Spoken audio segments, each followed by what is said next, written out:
Hey guys, welcome back to our YouTube channel WebToTech.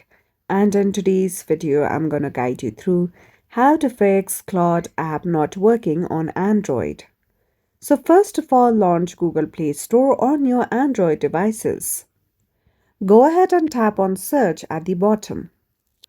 From here, go to the search bar and simply search for Claude. Now tap on Claude application.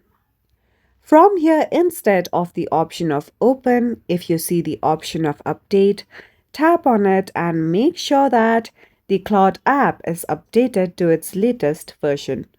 Once you update the app, all the bugs, issues, and errors will be fixed. Another step you could do in order to fix your issue is that launch settings on your Android. From here, scroll down below. Go ahead and tap on apps. From here, you could directly search for Claude. Then tap on the application.